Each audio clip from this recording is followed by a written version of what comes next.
Oromoon hoytuma murtii tumattu waan biraa dura nagaa lallabde sa'a nagaa lallabde nama nagaa lallabde malkaa nagaa lallabde maddaa nagaa lallabde karaa nagaa lallabde gabaa nagaa lallabde bultii nagaa lallabde ooltii nagaa lallabde wanni isiin hin lallabiniif hin jirtu waan uumame muluufuu nagaa lallabde nagaatu duraan nagaa jechuun utubaa biyyaa yoo nageenni jiraatin homaan jiran ilma qaba jechuun nagaa irratti jira ilma sanin guddifadha jechuun nagaa irratti jira ilma sanin barsiifadha jechuun nagaa irratti jira yoo nageenni hin jiraatin hin jiru hin horadhaan hin jiru hin qotadhaan hin jiru hin bocadhaan hin jiru ilma barsiifadhaan hin jiru nageenni yoo hin jiraatin guddinni hin jiru misoomni hin jiru nagaa kenna wanni eeggannuuf jiru teennaaf eeggan nagaa namaa hayyuu jirutu eega wayyuu jirutu eega abbaa amantiitu eega abbaa gadaatu eega abbaa bokkuutu eega qeerrotu eega qeerrittitu eega haadha siinqeetu eega akkanatti eegama nageenni kalee. Oromoof qabsoofna jennee baanus qabsoon waraana bilisummaa Oromoo qabsoo gara fedhii dhuunfaatti dhufe taanaan wanti Oromoof hin taane nuufis hin ta'u jennee daandii nagaa filannee gallee jedhu obbolaan sadan hidhattoota wabootu duraanii qabsoon sabaaf hin taane dhiibuuf jecha lubbuu fi aarsaa gochuun haa dhaabbatu jechuun dargaggoonni kunneen gorsuu sabboona gaddafaatu dubbise. Imalli qabsoo Oromoo yoo haasaamu gootota salaalee biraa dhiisuun in ulfaata. Obbolaa sadeen Agarii Tulluu, Jimaa Tulluu fi Hirkoo Tulluutu sammuu keessa nama dhufa. Ilmaan obbo Tulluu kan isaan qabsaaniif afaan qawwee Oromoo irraa gadaa jedhuu fi barsan Oromoon waame wal dhageessisa. Mari'atee rakkoo fura. Halaalaa waliif dhukkubsata. Dhibdee ofii furuuf alagaa gidduu isaan galchu. Lafeen lafa jalaa wal agartii jedhee kan mammaakus kanaafi. Dubbii kana kan kaasne seenaa si yaadachiisuuf miti. Yeroo haalli kaayyoo fi galmisaa adda ta'us obbolaan sadan imala qabsoo waraana bilisummaa Oromoo keessatti hirmaatantu seenaa darbe nu yaadachiise. Obbolaan sadaniini qabsoo tokkotti hangafa kutusu jennee sadii taanee galuun keenya qabsoo kana keessatti seenaa guddaadha jedhee yaada. Bifaan hedduu kan walitti dhiyaatan Falmataa Margaa, Walabummaa Margaa fi Biqilaa Margaa shan ta'anii dhalatan. Haati isaanii abbaa malee hafa buutirra baatee isaan guddistus bakka isheen itti isaan eegdee waan ga'an hin fakkaatu. Yeroo barsiiftee hirkisaa isaan irraa barbaaddutti yeroo bultii dhaabbatanii akkoo agarsiisuu qabanii fi humni ishee dhumee sooroma isaan irraa feetutti qofaa isheetti dhiisanii sadi ta'anii qabsoo hidhannoo eegalan. Waggoota shanan darban miseensa waraana bilisummaa Oromoo ta'uun walumaan turan. Isaan keessaa hangafa kan ta'e Falmataa Margaa haadha mana tokko dhiira sadi yeroo tokkotti waraana keessatti argitu. Miira itti dhaga'amu haadha deessetu beeka jechuun hanga isaan qabsoo hidhannoo keessa turanitti miira haati isaa keessa turte ollaaf firarraa waan dhaga'e nutti hime. Waan haadhummaa namni wallaalee hin jiru sadarkaa hanga lubbuutti wanni hojjechuurra geesse turte nuun jedhu. Akka isaan jireenya of saaman hin taane uumaan ammoo imimmaan haadha isaanii arge fakkaata. Isaan eegee sadan warra waamicha Oromoo fi mootummaa waachuun miidhaa tokko malee galanii leenjii haaromsaa fudhachuutti jiru. Yeroo hamtuu Oromoon Oromootti dhukaasutti waan taateef immoo waggoonni shanan hidhannoon dabarsan kan Oromoo mataa ol qabachiisee fi isaan gammachiise akka hin turre simu. Qabsoon nuti manaa baaneef kan dhuunfaa miti kan jedhu mucaa lammaffaan Walabummaa Margaa nagaa kan nuuf fidu waraana osoo hin taane mariidha jedhe mootummaa fi uummanni waamicha isaaniif goonaan gammachuun simatanii gara nagaatti dhufuutti yoomuu akka hin gaabbine himam. Walumaan guutuu keenya nagaadhumaan dhufne mootummaa faana kallattii nagaa fi araaraan waliigalteedhaan teenyee mariidhaan hiikna waan jedhamee irratti waliigalleef akka mari'annuuf dhufne jechuudha. Warri kaan ija biraan ilaalanis waamichi karaa nagaa waliigaltee mootummaa fi waraana bilisummaa Oromoo yoo xiqqaate nu obbolaa sadan du'a lubbuu fi miidhaa qaamaa nu oolchee daandii nagaatti nu fideera jechuun waaqas Oromoos galateeffata. Uummatichi illee nagaadhaan nu waamee boo'ee koottaa galaa araarama nagaadhaan mari'adhaa teessoo irra taa'atii mari'adhaatii hiikaa jedhee nu waamuu isaatiif galata guddaa nu biraa qaba kabajallee nu biraa qaba jechuudha. Biqilaa Margaa immoo isaan keessaa ilma sadaffaadha. Osoo qabsoo hidhannootti hin galiin bakka turan yaadachaa abbaa malee guddannee akka ijoollummaan carraaqqee galletti osoo hawaasa keessatti jabaannee hojjannee har'a qabeenyaan illee dorgomaa taana turree jedhama. Nu sadan illee hojii mataa mataa keenyaa qabna. Hojii qabnu keessatti immoo maatii deeggaraas turre akka uummataatti otoo jiraanne diinagdeen fagaachuu illee dandeenya jechuudha. Maal jennaani miindaa qabna hojii mataa mataa keenyaa qabna ture jechuudha. Har'a garuu jireenya namni tokko jiraatu duubatti deebineerra jechuudha. Wanti manaa baaniif bifa jijjiirrate bilisummaa barbaada baatee gabrummaaf kufuun karaa qabsoo wallaaluudha kan jedhu Walabummaan yeroo dhiyoo as qabsoon waraana bilisummaa Oromoo karaa irraa maqee dargaggoota osoo jiraatanii biyya kanaaf waa gumaachuu malan hedduu wareegama galata hin qabneef saaxilee jechuun gara nyaatteen dubbatama. Turtii waggaa shanii akkasii dirree qabsoo tureera.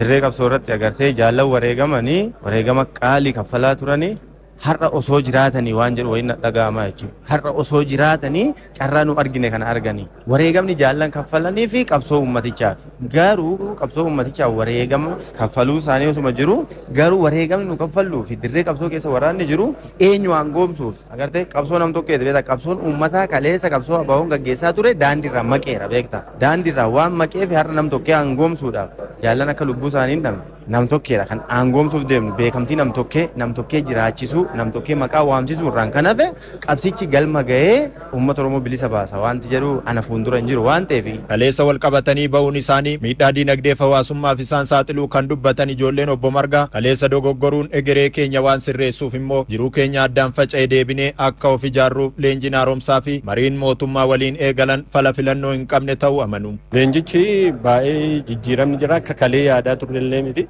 Dirreen siyaasaa akka bal'ate sanallee hubanne tokkommoo haalli jirus gaaffii gaafachaa jiru sana keessatti karaa nagaa dhufnee waliigalteedhaan dhufnee jechuudha. Kana booda akka mootummaa faana mari'annetti illee dinagdee dhumaanis waan jiruunis akka jijjiiramni jirtuu fi jijjiirama kana waan bu'aa buusuu dandeenyudha kan nu hubannee jechuudha. Labanni kana booda qabsoo sabaaf hin taane dhiibuuf jecha lubbuusaa aarsaa gochuun haa dhaabbatu jechuunis dargaggoota gorsam. Kana booda namuu wareegama kaffaluu dhiisee karaa nagaa mari'atee gaaffisa karaa nagaa ta'e kan nagaadhaan dhufee galuun hawaafillee waamichallee taasisaaf sababni isaa rakkoo dirree qabsoo jirtu walumaan argaa turre dhufneellee jijjiirama isaa argineerra jechuudha. Nam tokko aangoomsuu malee uummata Oromoo aangoomsuu yookaan bilisa baasuu miti jechuudha qabsichi. Naannoo Oromiyaatti barana dhibeen busaa garmalee tatamsa'uun miidhaa guddaa hawaasaan raangaa tureera. Tatamsa'ina kanaaf ammoo sababni guddaan hanqina qorichaa akka ta'etu himama. Dhibeen kun godinaalee Oromiyaa hedduu keessatti mudachuun miidhaa qaqqabsiisaa ture to'achuufis hojiin bal'aa hojjetamaa tureera. Ajandaan keenyas dhimmuma kanarratti fuulleffataa Warqituu Magarsaa Biiroo Fayyaa Oromiyaatti ogeessa tatamsa'inaaf dagaagina sirna fayyaa obbo Dajanee Qeerramsoo dubbisteetti kunooti. Waa'ee dhibee buusaa irratti haasofna. Yeroo ammaa kana akka Oromiyaatti tatamsa'inni dhibee buusaa maal fakkaata? Baay'ee gaariidha. Ijoolleen sadan darban kana dhukkubni buusaa almost hir'isaa jiraachuu isaatti ragaawwan jiran du'aatii wajjinis wal qabatee dhukkuba wajjinis wal qabatee jechuudha. Akkuma beekamu waqtiin birraa kun yeroo itti busaan ol ka'udha haala wal hormaata bookee isaa wajjin wal qabatee garuu ragaan amma jiru immoo ji'oottan sadan darban dura kan jirurraa baay'ee gadi bu'aa ta'uu isaati jechuudha. Haalli dhiyeessii qorichaa hoo maal fakkaata keessattuu keemikaala agobara yookiin saaphaa sireetiin wal qabate ammallee iddoowwan tokko tokkotti ni mul'ata waan ta'eef kanaan wal qabatee maaltu hojjetamaa jirame? Baay'ee gaariidha. Akkuma armaan duras marii OBN irratti geggeessinee ture sadarkaa biiroo taask foorsiin ji'oota sadan darbe ijaaramee dhimma kanarratti biiroorraa amma gandaa irratti hojjetaa ture raabsa qorichaa wajjin wal qabatee akkuma tiyyuu kaaste immoo agobara wajjin wal qabatee kanaaf hojiiwwan hojjetamaa turan bu'aa guddaa agarsiisaniiru jechuun danda'ama akka waliigalaatti jechuudha. Baay'inaan ammoo odeeffannoon hawaasa biraa mul'atu namni dhukkubsatee takka itti furee immoo deebi'ee akka dhukkubsatu irra deddeebiidhaan kan itti ka'u ta'uu isaati hawaasa biraa kan odeeffanne kun immoo maalirraa ka'eeti? Baay'ee gaariidha. Amma akka carraa ta'anii naannoo godina Lubbaa Booraa jechuun magaalaa Mattuu jira. Dhaabbilee fayyaa keessa deemnee ilaaluu dandeenyeerra buufataalee hospitaalota namoonni ciisanii yaalamaa jiranis ni jiru. Namoonni immoo yaalamanii gara mana isaanii galaa jiran ni jiru. Haa ta'uti ogeeyyolii naannoo sanatti uummata tajaajilaa jiran irraa wanti hubannee fi ragaan nuti argine hir'isaa jiraachuu isaati. Deddeebi'ee qabu kana wajjin wal qabatee tokko maybii haalatti fayyadama qoricha uummataa.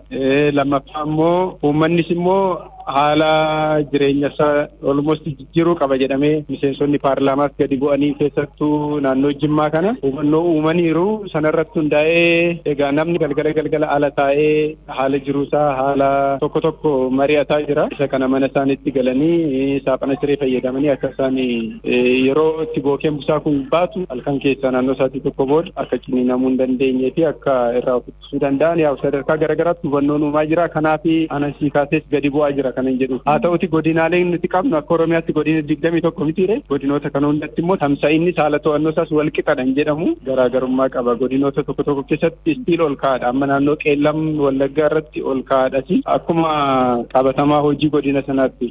Qoricharree hawaasi walirraa fuudhanii itti fayyadamuun jira jedhama. Namni fakkeenyaaf amma qoricha duraa fixee namni tokko immoo ollaa isaatii yoo kan qabaatu ta'e akka walirraa ergifannaatti fudhatanii kan itti fayyadaman jira jedha. Kun miidhaan inni qabu maal jedha? gaariidha. Inni kunis armaan duras namni mallattoo dhukkuba busaa sirriitti beeka. Siigalee hawaasni mallattoo dhukkuba busaa yeroo argan even kaan isaanii mana yaalaallee otoo hin dhaqiin faarmaasii dhuunfaarraa bitatanii achi booda immoo yeroo gama sadii yeroo liqimsan mallattoon sun hin bada. Kana jechuun immoo dhibeen sun yookiin immoo baatteen dhibee sun qaama isaa keessaa badeera jechuun hin danda'amu. Amma paarasaayitiin sun qulqullaa'utti akkuma ogeessi fayyaa eeyyametti yoo xiqqaate guyyaa 3 hanga 7tti fudhachuu qaba. Gidduutti maatii ijoollee ta'uu danda'a, ollaa ta'uu danda'a, sheerii godhu. Inni kun miidhaa akkamii qaba? Tokko nama sanas guutumatti hin fayyisu. Lammaffaa immoo dhukkubni sun qaama isaa keessatti qoricha wajjin carraa wal baluu qaba jechuudha. Kanaaf kunis chaalenjii guddaadha jechuudha.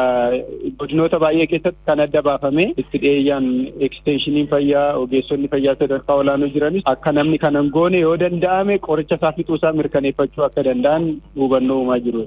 Waqtii ammaa kanatti dhibeen buusaa kun akka hir'ateetti kan naa kaaftanii keessattuu immoo naannoo lixa biyyatti naannoo Wallaggaa akkuma isin qeellam jettanii Wallagga lixaarree odeeffannoon nuti qabnu dhibeen kun garmalee hammaachuun ammallee hawaasa yaaddessaa jiraachuudha kan hawaasni dubbatu. Kanarratti xiyyeeffannoon gubbaadhaan kennamne moo haala achi jiru santu rakkoo qorichaati moo maalirraa ka'ee babal'achuu danda'e? Tibbuma kana amma torbeedhuma kana keessaa oduun nu qaqqabe jira. Hospitaala keessatti namni garmalee dhukkubsachaa jira, baay'achaa jira. Kun immoo yaaddoo uumee jira kan jedhutu jira. Kanarratti xiyyeeffannoon toora sanitti hin kennamne moo haala kamiin bakka kaanitti hir'achaa achitti hamma sammaachaa jira? Weerarri dhukkuba kamiyyuu kan busaa duwwaa otoo hin taane biiroo fayyaa duwwaadhaan to'atamuu hin danda'amu hin beekama. Hawaasummaan biiroon seektoraaleen adda addaa qindoominaan hojjechuu qabu. Kanaaf katta'iinsi geggeeffamuu qaba. Hawaasni mana yaalaa ga'uu danda'uu qaba waan ta'eef maalti seektoraal approach kan jedhamu jira. Isaanii jechuudha qindoominni jiraachuu kan qabu. Kanaaf seektara biraa wajjinis qindoomuu dhabuun dhiibbaan inni uumu guddaadha jechuudha yeroo weerara. Kanaaf inni kun illee ilaalamuu qaba adda. Qindoominni hin jiru kanatti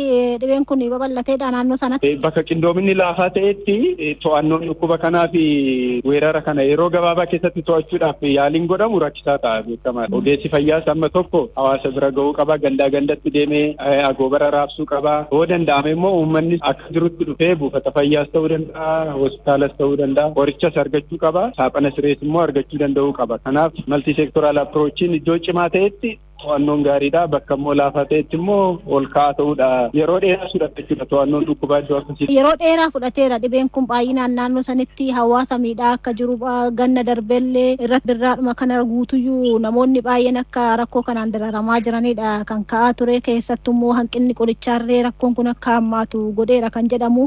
Ammas hanqina qorichaatiin wal qabata moo qindoomina jiru kana qofa jechuu dandeessu? Laakki hanqinni qorichaatiin jira inni waan yaalamu miti akkuma biyyaatti baay'ee rakkinni qorichi busaa yaa'u biyya keessatti oomishamu hin beekama. Biyya alaatti kan dhufu bakka qorichi gara biyya keessaa galu xiqqaachaa jirutti immoo hawaasa bira wanti ga'us akkasuma hin xiqqaata jechuudha. Bilisaanis immoo qaamonni garaagaraa deeggarsan kan galchan inni ijoon garaagaraa deeggarsan kan galchanii dhaabbanni fayyaa addunyaas to'annoodhaan bakka biyyoota dhukkuba busaa ol ka'e keessatti xiyyeeffatee kan inni raabsu. Kanaaf rakkinni fafacaatii qorichaas iddoo hundatti wal qixa miti. Garuu naannoo ammaan isiin jedhe kanatti keessattuu yeroo baay'ee qorichi dhabamu ture artiibsineet kan jedhamu qoricha lilmoodhaan kennamu iddoo baay'eetti amma jira akka duraa kana miti. Kanaaf namoonni sadarkaa dhukkubni isaanii cimaa ta'e ciisanii yaalaman illee akka hin duuneef kontribiishiniin jiru guddaadha. Rakkoo hamma jira jennu kan ammoo salphisuuf yookiin furuudhaaf mee xiyyeeffannoon irratti hojjetamaa jiru keessattuu naannoo kanatti bal'inaan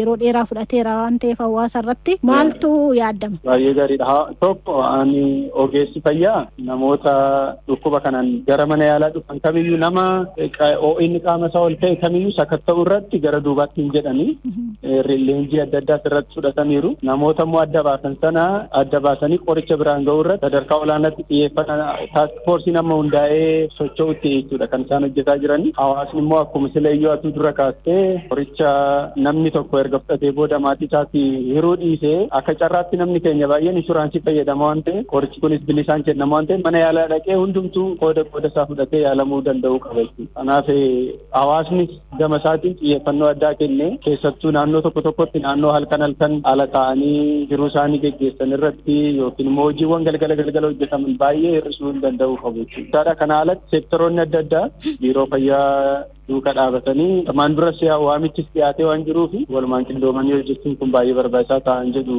Tole Dooktor yeroo keessan aarsaa gootanii odeeffannoo bal'aa nu kennitaniif guddaa galatoomaa isiniin jenna. Rakkoon qabu galatoomaa isiniin.